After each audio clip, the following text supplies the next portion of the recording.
ಓಂ ಶಾಂತಿ. ಇಂದಿನ ಮುರಳಿಯ ದಿನಾಂಕ 2-4-2025. ಪ್ರಾಪ್ತ ಮುರಳಿ ಓಂ ಶಾಂತಿ ಬಾಪ್ತಾದ ಮಧುಬಣ. ಮಧುರ ಮಕ್ಕಳೇ, ಈ ಹಳೆಯ ಪತಿತ ಪ್ರಪಂಚದೊಂದಿಗೆ ನಿಮ್ಮ ಬೇಹದ್ದಿನ ವೈರಾಗ್ಯವನ್ನು ಇಟ್ಟುಕೊಳ್ಳಿ, ಏಕೆಂದರೆ ನೀವು ಪಾವನರಾಗಬೇಕಾಗಿದೆ. ನಿಮಗೆ ಏರುವ ಕಲೆಯಿಂದ ಎಲ್ಲರ ಕಲ್ಯಾಣವಾಗುತ್ತದೆ. ಪ್ರಶ್ನೆ: ಆತ್ಮವು ತನಗೆ ತಾನೇ ಶತ್ರು, ತನಗೆ ತಾನೇ ಮಿತ್ರ ಎಂದು ಹೇಳಲಾಗುತ್ತದೆ. ಅಂದಾಗ ಸತ್ಯ ಮಿತ್ರತ್ವ ಯಾವುದಾಗಿದೆ? ಉತ್ತರ: ಒಬ್ಬ ತಂದೆಯ ಶ್ರೀಮತದಂತೆ ಸದಾ ನಡೆಯುತ್ತಿರುವುದೇ ಸತ್ಯ ಮಿತ್ರತ್ವವಾಗಿದೆ. ಒಬ್ಬ ತಂದೆಯನ್ನು ನೆನಪು ಮಾಡಿ ಪಾವನರಾಗುವುದು ಮತ್ತು ತಂದೆಯಿಂದ ಪೂರ್ಣ ಆಸ್ತಿಯನ್ನು ಪಡೆಯುವುದೇ ಸತ್ಯ ಮಿತ್ರತ್ವವಾಗಿದೆ. ಈ ಮಿತ್ರತ್ವ ಮಾಡಿಕೊಳ್ಳುವ ಯುಕ್ತಿಯನ್ನು ತಂದೆ ತಿಳಿಸುತ್ತಾರೆ. ಸಂಗಮಯುಗದಲ್ಲಿಯೇ ಆತ್ಮವು ತನ್ನಗೆ ತಾನು ಮಿತ್ರನಾಗುತ್ತಾನೆ. ನೀನು ಗೀತೆಯಾಗಿದೆ. ನೀನು ರಾತ್ರಿಯನ್ನು ನಿದ್ರಿಸುತ್ತಾ ಕಳೆದೆ, ಹಗಲನ್ನು ತಿನ್ನುತ್ತಾ ಕಳೆದೆ. ಓಂ ಶಾಂತಿ. ವಾಸ್ತವದಲ್ಲಿ ಈ ಗೀತೆಯು ಭಕ್ತಿ ಮಾರ್ಗದಾಗಿದೆ. ಇಡೀ ಪ್ರಪಂಚದಲ್ಲಿ ಯಾವ ಗೀತೆಗಳನ್ನು ಹಾಡುತ್ತಾರೆ ಮತ್ತು ಶಾಸ್ತ್ರಗಳನ್ನು ಓದುತ್ತಾರೆ, ತೀರ್ಥಸ್ಥಾನಗಳಿಗೆ ಹೋಗುತ್ತಾರೆ, ಅವೆಲ್ಲವೂ ಭಕ್ತಿ ಮಾರ್ಗದಾಗಿದೆ. ಯಾವುದಕ್ಕೆ ಭಕ್ತಿ ಮಾರ್ಗ ಮತ್ತು ಯಾವುದಕ್ಕೆ ಜ್ಞಾನ ಮಾರ್ಗ ಎಂದು ಹೇಳಲಾಗುತ್ತದೆ ಎಂಬುದನ್ನು ನೀವು ಮಕ್ಕಳೇ ತಿಳಿದುಕೊಂಡಿದ್ದೀರಿ. ವೇದ, ಶಾಸ್ತ್ರ, ಉಪನಿಷತ್ ಮೊದಲಾದವುಗಳೆಲ್ಲವೂ ಭಕ್ತಿ ಮಾರ್ಗದಾಗಿದೆ. ಅರ್ಧಕಲ್ಪ ಭಕ್ತಿಯು ನಡೆಯುತ್ತದೆ ಮತ್ತು ಅರ್ಧಕಲ್ಪ ಜ್ಞಾನವು ಪ್ರಾರಬ್ಧವು ನಡೆಯುತ್ತದೆ. ಭಕ್ತಿ ಮಾಡುತ್ತಾ ಮಾಡುತ್ತಾ ಕೆಳಗಿಳಿಯಲೇಬೇಕಾಗಿದೆ. ಪುನರ್ಜನ್ಮಗಳನ್ನು ತೆಗೆದುಕೊಳ್ಳುತ್ತಾ ಕೆಳಗಿಳಿಯುತ್ತಾರೆ. ಮತ್ತೆ ಒಂದು ಜನ್ಮದಲ್ಲಿಯೇ ನಿಮ್ಮದು ಏರುವ ಕಲೆಯಾಗಿದೆ. ಇದಕ್ಕೆ ಜ್ಞಾನ ಮಾರ್ಗವೆಂದು ಹೇಳಲಾಗುತ್ತದೆ. ಜ್ಞಾನಕ್ಕಾಗಿ 1 ಸೆಕೆಂಡ್ನಲ್ಲಿ ಜೀವನ್ಮುಕ್ತಿ ಎಂದು ಗಾಯನವಿದೆ. ರಾವಣ ರಾಜ್ಯ ಯಾವುದು ದ್ವಾಪಾರದಿಂದ ನಡೆದು ಬರುತ್ತದೆಯೋ ಅದು ಸಮಾಪ್ತಿಯಾಗಿ ಮತ್ತೆ ರಾಮರಾಜ್ಯವು ಸ್ಥಾಪನೆಯಾಗುತ್ತದೆ. ನಾಟಕದಲ್ಲಿ ಯಾವಾಗ ನಿಮ್ಮ 84 ಜನ್ಮಗಳು ಪೂರ್ಣವಾಗುತ್ತವೆಯೋ ಆಗ ಏರುವ ಕಲೆಯಿಂದ ಎಲ್ಲರ ಉನ್ನತಿಯಾಗುತ್ತದೆ. ಈ ಶಬ್ದವು ಶಾಸ್ತ್ರಗಳಲ್ಲಿ ಕೆಲವೊಂದು ಕಡೆ ಇದೆ. ಏರುವ ಕಲೆಯಿಂದ ಸರ್ವರ ಉದ್ಧಾರ, ಸರ್ವರ ಸದ್ಗತಿ ಮಾಡುವರು ಒಬ್ಬರೇ ತಂದೆಯಾಗಿದ್ದಾರಲ್ಲವೇ? ಸನ್ಯಾಸಿ, ಉದಾಸಿಗಳು ಅನೇಕ ಪ್ರಕಾರದವರಿದ್ದಾರೆ. ಅನೇಕ ಮತಾಂತರಗಳಿವೆ. ಹೇಗೆ ಶಾಸ್ತ್ರಗಳಲ್ಲಿ ಕಲ್ಪದ ಆಯುಷ್ಯ ಲಕ್ಷಾಂತರ ವರ್ಷಗಳೆಂದು ಬರೆದಿದ್ದಾರೆ, ಮತ್ತೆ ಈಗ ಕಲ್ಪದ ಆಯುಷ್ಯ 10,000 ವರ್ಷಗಳೆಂದು ಶಂಕರಾಚಾರ್ಯರ ಮತವು ಹೇಳುತ್ತದೆ. ಅಂದರೆ ಎಷ್ಟೊಂದು ಅಂತರವಾಗಿ ಬಿಡುತ್ತದೆ. ಇನ್ನೂ ಕೆಲವರು ಬಂದು ಇಷ್ಟು 1000 ವರ್ಷಗಳೆಂದು ಹೇಳುತ್ತಾರೆ. ಅಂದಾಗ ಕಲಿಯುಗದಲ್ಲಿ ಅನೇಕ ಮನುಷ್ಯರು, ಅನೇಕ ಮತಗಳು, ಅನೇಕ ಧರ್ಮಗಳಿವೆ. ಸತ್ಯುಗದಲ್ಲಿ ಒಂದೇ ಮತವಿರುತ್ತದೆ. ತಂದೆಯು ಕುಳಿತು ನೀವು ಮಕ್ಕಳಿಗೆ ಸೃಷ್ಟಿಯ ಆದಿ ಮಧ್ಯ ಅಂತ್ಯದ ಜ್ಞಾನವನ್ನು ತಿಳಿಸುತ್ತಾರೆ. ಇದನ್ನು ತಿಳಿಸುವುದರಲ್ಲಿ ಎಷ್ಟೊಂದು ಸಮಯ ಹಿಡಿಸುತ್ತದೆ. ಕೊನೆಯವರೆಗೂ ತಿಳಿಸುತ್ತಲೇ ಇರುತ್ತಾರೆ. ಮೊದಲೇ ಏಕೆ ತಿಳಿಸಲಿಲ್ಲ ಎಂದು ಹೇಳುವಂತಿಲ್ಲ. ಶಾಲೆಯಲ್ಲಿ ವಿದ್ಯೆಯು ನಂಬರ್ವಾರು ಇರುತ್ತದೆ. ಚಿಕ್ಕ ಮಕ್ಕಳಿಗೆ ಕರ್ಮೇಂದ್ರಿಯಗಳು ಚಿಕ್ಕದಾಗಿರುವುದರಿಂದ ಅವರಿಗೆ ಸ್ವಲ್ಪವೇ ಕಲಿಸಲಾಗುತ್ತದೆ. ಮತ್ತೆ ಹೇಗೆ ಕರ್ಮೇಂದ್ರಿಯಗಳು ಬೆಳೆಯುತ್ತಾ ಬೆಳವಣಿಗೆ ಆಗುತ್ತಾ ಹೋಗುವುದೋ ಹಾಗೆಯೇ ಬುದ್ಧಿಯ ಬೀಗವು ತೆರೆಯುತ್ತಾ ಹೋಗುತ್ತದೆ. ವಿದ್ಯೆಯನ್ನು ಧಾರಣೆ ಮಾಡುತ್ತಾ ಹೋಗುತ್ತಾರೆ. ಚಿಕ್ಕ ಮಕ್ಕಳ ಬುದ್ಧಿಯಲ್ಲಿ ಏನೂ ಧಾರಣೆ ಆಗುವುದಿಲ್ಲ. ಅವರು ದೊಡ್ಡವರಾಗುತ್ತಾ ಹೋದಾಗ ವೈದ್ಯರು, ವಕೀಲರು ಆಗುತ್ತಾರೆ. ಇಲ್ಲಿಯೂ ಹಾಗೆ ಕೆಲವರ ಬುದ್ಧಿಯಲ್ಲಿ ಬಹಳ ಚೆನ್ನಾಗಿ ಧಾರಣೆಯಾಗುತ್ತದೆ. ತಂದೆ ತಿಳಿಸುತ್ತಾರೆ, ನಾನು ಪತಿತರಿಂದ ಪಾವನರನ್ನಾಗಿ ಮಾಡಲು ಬಂದಿದ್ದೇನೆ. ಆದ್ದರಿಂದ ಈಗ ಪತಿತ ಪ್ರಪಂಚದೊಂದಿಗೆ ವೈರಾಗ್ಯವಿರಬೇಕು. ಆತ್ಮವು ಪಾವನಾದ ಮೇಲೆ ಪತಿತ ಪ್ರಪಂಚದಿರಲು ಸಾಧ್ಯವಿಲ್ಲ. ಪತಿತ ಪ್ರಪಂಚದಲ್ಲಿ ಆತ್ಮವು ಪತಿತವಾಗಿದೆ. ಮನುಷ್ಯರು ಪತಿತರಾಗಿದ್ದಾರೆ. ಪಾವನ ಪ್ರಪಂಚದಲ್ಲಿ ಮನುಷ್ಯರು ಪಾವನರಾಗಿರುತ್ತಾರೆ. ಪತಿತ ಪ್ರಪಂಚದಲ್ಲಿ ಮನುಷ್ಯರು ಪತಿತರಾಗಿದ್ದಾರೆ. ಇದು ರಾವಣ ರಾಜ್ಯವಾಗಿದೆ. ರಾಜ ರಾಣಿ ಹೇಗೋ ಹಾಗೆಯೇ ಪ್ರಜೆಗಳು. ಈ ಪೂರ್ತಿ ಜ್ಞಾನವು ಬುದ್ಧಿಯಿಂದ ತಿಳಿದುಕೊಳ್ಳುವಂಥದ್ದಾಗಿದೆ. ಈ ಸಮಯದಲ್ಲಿ ಎಲ್ಲರದು ವಿಪರೀತ ಬುದ್ಧಿಯಾಗಿದೆ. ನೀವು ಮಕ್ಕಳು ತಂದೆಯನ್ನು ನೆನಪು ಮಾಡುತ್ತೀರಿ. ಹೃದಯದಲ್ಲಿ ತಂದೆಯ ಪ್ರತಿ ಪ್ರೀತಿ ಇದೆ, ಗೌರವ ಇದೆ, ಏಕೆಂದರೆ ತಂದೆಯನ್ನು ಅರಿತುಕೊಂಡಿದ್ದೀರಿ. ಇಲ್ಲಿ ನೀವು ಸಮ್ಮುಖದಲ್ಲಿದ್ದೀರಿ. ಶಿವ ತಂದೆಯಿಂದ ಕೇಳುತ್ತಿದ್ದೀರಿ. ಅವರು ಮನುಷ್ಯ ಸೃಷ್ಟಿಯ ಬೀಜರೂಪ ಜ್ಞಾನಸಾಗರ, ಪ್ರೇಮಸಾಗರ, ಆನಂದ ಸಾಗರನಾಗಿದ್ದಾರೆ. ಗೀತಾ ಜ್ಞಾನದಾತ, ಪರಂಪಿತ, ತ್ರಿಮೂರ್ತಿ, ಶಿವ ಪರಮಾತ್ಮನ ವಾಚವಾಗಿದೆ. ತ್ರಿಮೂರ್ತಿ ಶಬ್ದವನ್ನು ಅವಶ್ಯವಾಗಿ ಬರೆಯಬೇಕು, ಏಕೆಂದರೆ ತ್ರಿಮೂರ್ತಿಯ ಗಾಯನವಿದೆಯಲ್ಲವೇ. ಬ್ರಹ್ಮರವರ ಮೂಲಕ ಸ್ಥಾಪನೆ ಎಂದರೆ ಅವಶ್ಯವಾಗಿ ಬ್ರಹ್ಮರ ಮೂಲಕ ಜ್ಞಾನವು ತಿಳಿಸುತ್ತಾರೆ. ಕೃಷ್ಣನಂತೂ ಶಿವ ಭಗವಾನೋಚೆಂದು ಹೇಳುವುದಿಲ್ಲ, ಪ್ರೇರಣೆಯಿಂದ ಏನೂ ನಡೆಯುವುದಿಲ್ಲ. ಅವರಲ್ಲಿ ಶಿವತಂದೆಯ ಪ್ರವೇಶತೆಯಾಗಲು ಸಾಧ್ಯವಿಲ್ಲ. ಶಿವತಂದೆಯಂತೂ ಪರದೇಶದಲ್ಲಿ ಬರುತ್ತಾರೆ. ಸತ್ಯಯುಗವಂತೂ ಕೃಷ್ಣನ ದೇಶವಾಗಿದೆಯಲ್ಲವೇ.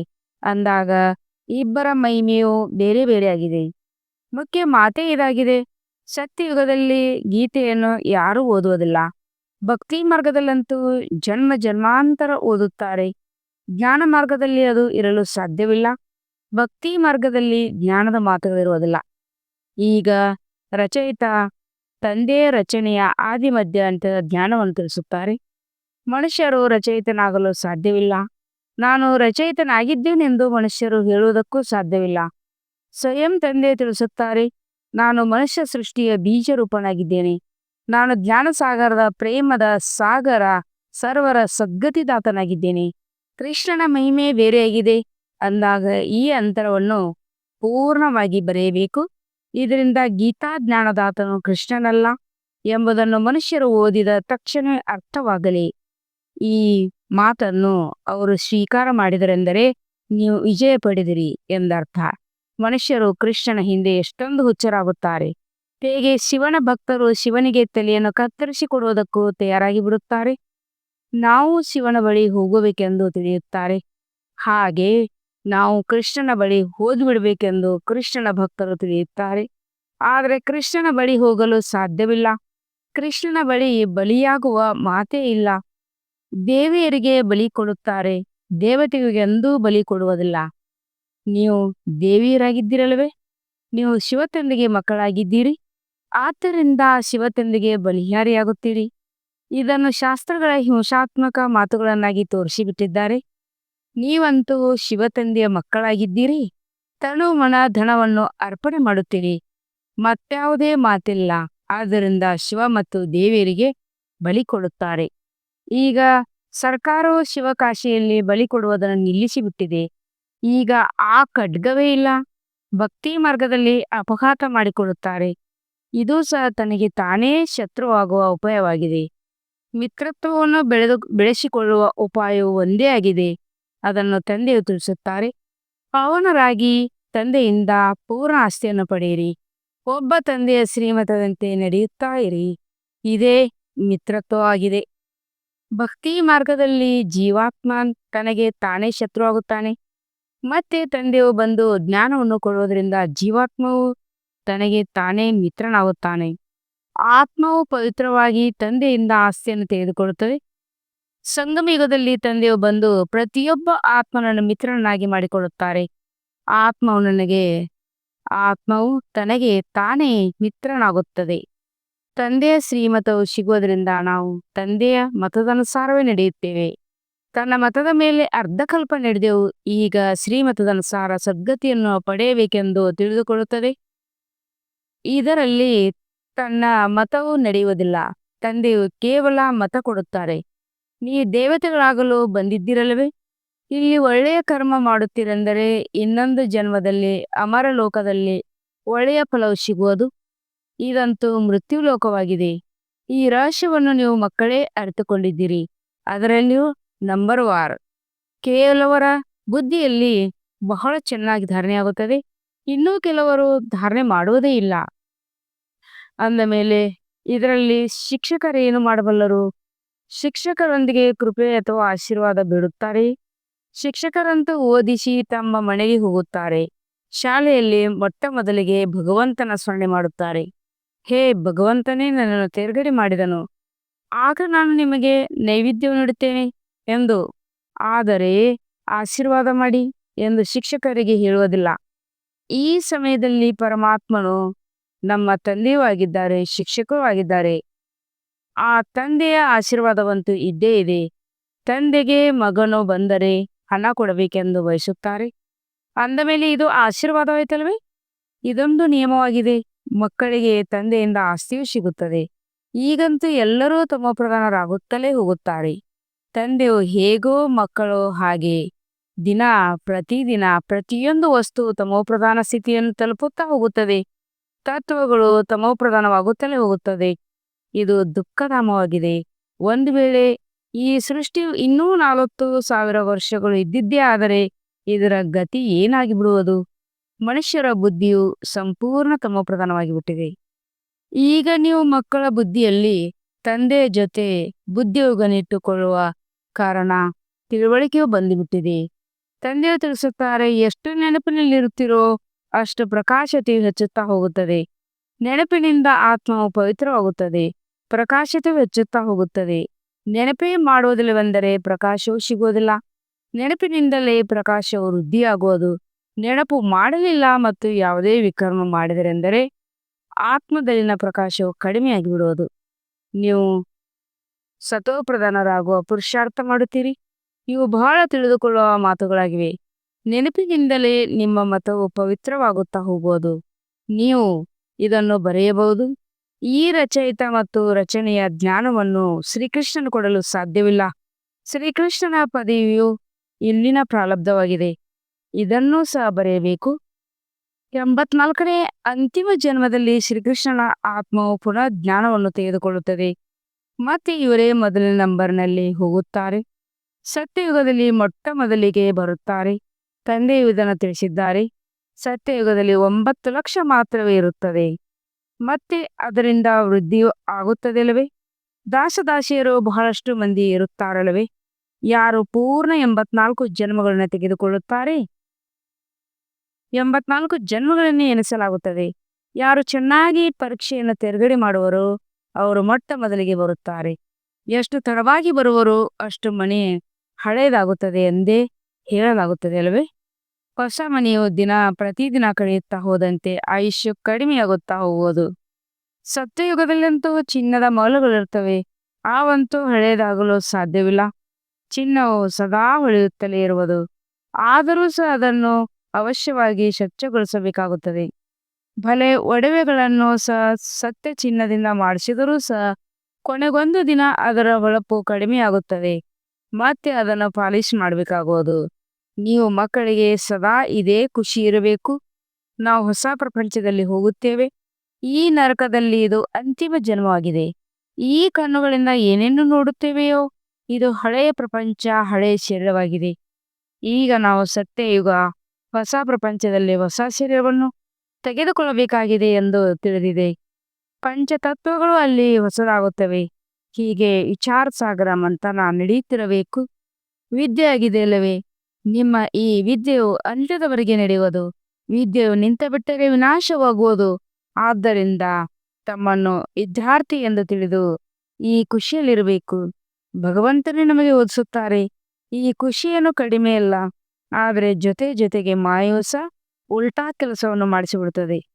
5-6 ವರ್ಷಗಳವರೆಗೆ ಪವಿತ್ರ ಆಗಿರುತ್ತಾರೆ. ಮತ್ತೆ ಮಾಯವು ಬಿಡಿಸಿಬಿಡುತ್ತದೆ. ಒಂದು ಬಾರಿ ಬಿದ್ದರೆ ಮತ್ತೆ ಆ ಸ್ಥಿತಿಯು ಬರಲು ಸಾಧ್ಯವಿಲ್ಲ. ನಾವು ಬಿದ್ದಿವೆಂದರೆ ಆ ತಿರಸ್ಕಾರವು ಬರುತ್ತದೆ. ಈಗ ನೀವು ಮಕ್ಕಳಿಗೆ ಎಲ್ಲಾ ಸ್ಮೃತಿಯನ್ನಿಟ್ಟುಕೊಳ್ಳಬೇಕಾಗಿದೆ. ಈ ಜನ್ಮದಲ್ಲಿ ಯಾವ ಪಾಪವನ್ನು ಮಾಡಿದ್ದೇವೆಂದು ಪ್ರತಿಯೊಂದು ಆತ್ಮನಿಗೆ ತಮ್ಮ ಜೀವನದ ಬಗ್ಗೆ ನೆನಪಿರುತ್ತದೆ ಅಲ್ಲವೇ? ಕೆಲವರು ಮಂದ ಬುದ್ಧಿಯವರು, ಇನ್ನೂ ಕೆಲವರು ವಿಶಾಲ ಬುದ್ಧಿಯವರಾಗಿರುತ್ತಾರೆ. ಬಾಲದ ಚರಿತ್ರೆಯ ನೆನಪಂತೂ ಇರುತ್ತದೆ ಅಲ್ಲವೇ? ಈ ಬ್ರಹ್ಮಾರವರು ಸಹ ಬಾಲ್ಯದ ಚರಿತ್ರೆಯನ್ನು ತಿಳಿಸುತ್ತಾರಲ್ಲವೇ? ಇವರಿಗೆ ಆ ಮನೆ ಇತ್ಯಾದಿಯು ನೆನಪಿದೆ. ಆದರೆ ಈಗಂತೂ ಅಲ್ಲಿಯೂ ಹೊಸ ಮನೆಗಳಾಗಿ ಬಿಟ್ಟಿವೆ. 6ನೇ ವರ್ಷದಿಂದ ಹಿಡಿದು ತಮ್ಮ ಜೀವನದ ಕಥೆಯು ನೆನಪಿರುತ್ತದೆ. ಒಂದು ವೇಳೆ ಮರೆತರೆ ಅವರಿಗೆ ಮಂದ ಬುದ್ಧಿಯವರೆಂದು ಹೇಳಲಾಗುತ್ತದೆ. ತಂದೆಯು ತಿಳಿಸುತ್ತಾರೆ, ತಮ್ಮ ಜೀವನದ ಕಥೆಯನ್ನು ಬರೆಯಿರಿ. ಜೀವನದ ಮಾತಲ್ಲವೇ? ಜೀವನದಲ್ಲಿ ಎಷ್ಟು ಚಮತ್ಕಾರವಿತ್ತು ಎಂದು ತಿಳಿಯುತ್ತದೆ. ಗಾಂಧಿ, ನೆಹರು ಮೊದಲಾದವರು ಎಷ್ಟು ದೊಡ್ಡ ದೊಡ್ಡ ಗ್ರಂಥಗಳು ಬರೆಯುತ್ತಾರೆ. ಜೀವನವಂತೂ ವಾಸ್ತವದಲ್ಲಿ ನಿಮ್ಮದು ಬಹಳ ಅಮೂಲ್ಯವಾಗಿದೆ. ಇದು ಅದ್ಭುತವಾದ ಜೀವನವಾಗಿದೆ. ಇದು ಬಹಳ ಅತ್ಯಮೂಲ್ಯ ಜೀವನವಾಗಿದೆ. ಇದಕ್ಕೆ ಮೌಲ್ಯವನ್ನು ಕಟ್ಟಲು ಸಾಧ್ಯವಿಲ್ಲ. ಈ ಸಮಯದಲ್ಲಿ ನೀವೇ ಸೇವೆ ಮಾಡುತ್ತೀರಿ. ಈ ಲಕ್ಷ್ಮೀನಾರಾಯಣರು ಸಹ ಏನೂ ಸೇವೆ ಮಾಡುವುದಿಲ್ಲ. ನಿಮ್ಮ ಜೀವನವು ಬಹಳ ಅಮೂಲ್ಯವಾಗಿದೆ. ಯಾವಾಗ ನೀವು ಅನ್ಯರ ಜೀವನವನ್ನು ಪರಿವರ್ತನೆ ಮಾಡುವ ಸೇವೆ ಮಾಡಿದಾಗ, ಯಾರು ಒಳ್ಳೆಯ ಸೇವೆ ಮಾಡುವರೋ ಅವರು ಗಾಯನ ಯೋಗ್ಯರಾಗುತ್ತಾರೆ. ವೈಷ್ಣವ ದೇವಿಯು ಮಂದಿರವೂ ಇದೆಯಲ್ಲವೇ? ಈಗ ನೀವು ಸತ್ಯ ಸತ್ಯ ವೈಷ್ಣವರಾಗುತ್ತೀರಿ. ವೈಷ್ಣವ ಎಂದರೆ ಪವಿತ್ರರಾಗುವರು. ಈಗ ನಿಮ್ಮ ಆಹಾರ ಪದಾರ್ಥವು ಪವಿತ್ರವಾಗಿದೆ. ಮೊಟ್ಟ ಮೊದಲನೇ ಈ ಕಾಮದಲ್ಲಂತೂ ನೀವು ವೈಷ್ಣವರಾಗಿದ್ದೀರಿ, ಅರ್ಥಾತ್ ಮುಕ್ತರಾಗಿದ್ದೀರಿ. ಜಗದಂಬೆಯ ಮಕ್ಕಳು ಇವರೆಲ್ಲರೂ ಬ್ರಹ್ಮಕುಮಾರ್ ಕುಮಾರರಾಗಿದ್ದಾರಲ್ಲವೇ? ಬ್ರಹ್ಮ ಮತ್ತು ಸರಸ್ವತಿ ಮತ್ತು ಮಕ್ಕಳು ಅವರ ಸಂತಾನರಾಗಿದ್ದಾರೆ. ನಂಬರ್ವಾರ್ ದೇವಿಯರು ಇದ್ದಾರೆ, ಅವರ ಪೂಜೆಯೂ ನಡೆಯುತ್ತದೆ. ಆದರೆ ಇಷ್ಟೊಂದು ಭುಜಗಳನ್ನು ತೋರಿಸಿದ್ರೆಲ್ಲವೂ ವ್ಯರ್ಥವಾಗಿದೆ. ನೀವು ಅನೇಕರನ್ನು ತಮ್ಮ ಸಮಾನರನ್ನಾಗಿ ಮಾಡುತ್ತೀರಿ, ಆದ್ದರಿಂದ ಭುಜಗಳನ್ನು ತೋರಿಸಿದ್ದಾರೆ. ಬ್ರಹ್ಮನನ್ನು 100 ಭುಜಧಾರಿ 1000 ಭುಜಧಾರಿಯನ್ನಾಗಿ ತೋರಿಸುತ್ತಾರೆ. ಇವೆಲ್ಲವೂ ಭಕ್ತಿ ಮಾರ್ಗದ ಮಾತುಗಳಾಗಿವೆ. ಮತ್ತೆ ತಂದೆಯು ತಿಳಿಸುತ್ತಾರೆ, ನೀವು ದೈವಿ ಗುಣಗಳನ್ನು ಧಾರಣೆ ಮಾಡಬೇಕಾಗಿದೆ. ಯಾರಿಗೆ ದುಃಖವನ್ನು ಕೊಡಬೇಡಿ, ಯಾರಿಗೆ ಉಲ್ಟಾ ಸುಲ್ಟಾ ಮಾರ್ಗವನ್ನು ತಿಳಿಸಿ ಸತ್ಯ ನಾಶ ಮಾಡಿಕೊಳ್ಳಬೇಡಿ. ಒಂದೇ ಮುಖ್ಯ ಮಾತನ್ನು ತಿಳಿಸಬೇಕು, ತಂದೆ ಮತ್ತು ಆಸ್ತಿಯನ್ನು ನೆನಪು ಮಾಡಿ. ಒಳ್ಳೆಯದು. ಮಧುರಾತಿ ಮಧುರ ಅಗಲಿ ಹೋಗಿ ಮರಳಿ ಸಿಕ್ಕಿರುವ ಮಕ್ಕಳ ಪ್ರತಿ ಮಾತ್ಪೀತ ಬಾಪ್ತಾದರ ನೆನಪು, ಪ್ರೀತಿ ಹಾಗೂ ಸುಪ್ರಭಾತ. ಆತ್ಮೀಯ ಮಕ್ಕಳಿಗೆ ಆತ್ಮೀಯ ತಂದೆಯ ನಮಸ್ತೆ. हम रूहानी बच्चों की रूहानी बाप सदा को यादगार और गुड मॉर्निंग और नमस्ते नमस्ते नमस्ते. शुक्रिया बाबा, शुक्रिया. ವಹ ಬಾಬಾ ವಹ. ಧಾರಣೆಗಾಗಿ ಮುಖ್ಯ ಸಾರ. 1ನೇ ಪಾಯಿಂಟ್, ಗಾಯನ ಹಾಗೂ ಪೂಜೆಗೆ ಯೋಗ್ಯರಾಗಲು ಪಕ್ಕಾ ವೈಷ್ಣವರಾಗಬೇಕಾಗಿದೆ. ಆಹಾರ ಪಾನೀಯಗಳ ಶುದ್ಧತೆಯ ಜೊತೆಗೆ ಪವಿತ್ರರಾಗಬೇಕಾಗಿದೆ. ಈ ಅತ್ಯಮೂಲ್ಯ ಜೀವನದಲ್ಲಿ ಸೇವೆ ಮಾಡಿ ಅನೇಕರ ಜೀವನವನ್ನು ಶ್ರೇಷ್ಠಗೊಳಿಸಬೇಕಾಗಿದೆ. 2ನೇ ಪಾಯಿಂಟ್, ತಂದೆಯ ಜೊತೆ ಈ ರೀತಿ ಬುದ್ಧಿಯೋಗವನ್ನಿರಬೇಕು. ಆದ್ದರಿಂದ ಆತ್ಮದ ಪ್ರಕಾಶತೆ ಹೆಚ್ಚುತ್ತಾ ಹೋಗಲಿ. ಯಾವುದೇ ವಿಕರ್ಮ ಮಾಡಿ ಪ್ರಕಾಶತೆಯನ್ನು ಕಡಿಮೆ ಮಾಡಿಕೊಳ್ಳಬಾರದು. ತನ್ನ ಜೊತೆ ಮಿತ್ರತ್ವ ಇಟ್ಟುಕೊಳ್ಳಬೇಕಾಗಿದೆ. ವರದಾನ: ಸ್ವಸ್ಥಿತಿಯ ಸೀಟ್ ಮೇಲೆ ಸ್ಥಿತರಾಗುತ್ತಾ ಪರಿಸ್ಥಿತಿಗಳ ಮೇಲೆ ವಿಜಯ ಪ್ರಾಪ್ತಿ ಮಾಡಿಕೊಳ್ಳುವಂತ ಮಾಸ್ಟರ್ ರಚಯಿತವ. ಯಾವುದೇ ಪರಿಸ್ಥಿತಿ ಪ್ರಕೃತಿ ಮುಖಾಂತರ ಬರುತ್ತದೆ. ಆದ್ದರಿಂದ ಪರಿಸ್ಥಿತಿ ರಚನೆಯಾಗಿದೆ ಮತ್ತು ಸ್ವಸ್ಥಿತಿ ಉಳ್ಳವರು ರಚಯಿತ ಆಗಿದ್ದಾರೆ. ಮಾಸ್ಟರ್ ರಚಯಿತ ಮತ್ತು ಮಾಸ್ಟರ್ ಸರ್ವಶಕ್ತಿವಾನೆಂದು ಸೋಲನ್ನು ಅನುಭವಿಸಬಹುದು ಅಸಂಭವವಾಗಿದೆ. ಒಂದು ವೇಳೆ ಯಾರಾದರೂ ತಮ್ಮ ಸೀಟ್ ಅನ್ನು ಬಿಟ್ಟರೆ ಸೋಲಾಗಿ ಬಿಡುತ್ತದೆ. ಸೀಟ್ ಬಿಡುವುದು ಅರ್ಥಾತ್ ಶಕ್ತಿಹೀನರಾಗುವುದು. ಸೀಟ್ನ ಆಧಾರದ ಮೇಲೆ ಶಕ್ತಿಗಳು ಸ್ವತಃವಾಗಿ ಬರುತ್ತದೆ. ಯಾರು ಸೀಟ್ನಿಂದ ಕೆಳಗಿಳಿಯುತ್ತಾರೆ ಅವರಿಗೆ ಮಾಯೆ ಧೂಳು ಅಂಟಿಸಿಬಿಡುತ್ತದೆ. ಬಾಪ್ತಾದರವರ ಪ್ರೀತಿಯ ಮರ್ಜೀವ್ ಜನ್ಮಧಾರಿ ಬ್ರಾಹ್ಮಣರು ಎಂದೂ ದೇಹಾಭಿಮಾನದ ಮಣ್ಣಿನಲ್ಲಿ ಆಟವಾಡಲು ಸಾಧ್ಯವಿಲ್ಲ. ಸ್ಲೋಗನ್: ದೃಢತೆ ಕಠಿಣ ಸಂಸ್ಕಾರಗಳನ್ನು ಸಹ ಮೇಣದ ತರ ಕರಗಿಸಿ ಬಿಡುತ್ತದೆ. ಅವ್ಯಕ್ತ ಸೂಚನೆ: ಕಂಬೈನ್ ರೂಪದ ಸ್ಮೃತಿಯಿಂದ ಸದಾ ವಿಜಯಾಗಿರಿ. ಹೇಗೆ ಜ್ಞಾನ ಸ್ವರೂಪರಾಗಿದ್ದೀರಿ ಹಾಗೆ ಸ್ನೇಹ ಸ್ವರೂಪರಾಗಿರಿ. ಜ್ಞಾನ ಮತ್ತು ಸ್ನೇಹ ಎರಡೂ ಕಂಬೈನ್ ಆಗಿರಲಿ. ಏಕೆಂದರೆ ಜ್ಞಾನ ಬೀಜವಾಗಿದೆ, ನೀರು ಸ್ನೇಹವಾಗಿದೆ. ಒಂದು ವೇಳೆ ಬೀಜಕ್ಕೆ ನೀರು ಸಿಗುವುದಿಲ್ಲವೆಂದರೆ ಹಣ್ಣು ಕೊಡುವುದಿಲ್ಲ. ಜ್ಞಾನದ ಜೊತೆಯಲ್ಲಿ ಹೃದಯದ ಸ್ನೇಹವಿದ್ದರೆ ಪ್ರಾಪ್ತಿಯ ಫಲ ಸಿಗುವುದು. ಓಂ ಶಾಂತಿ.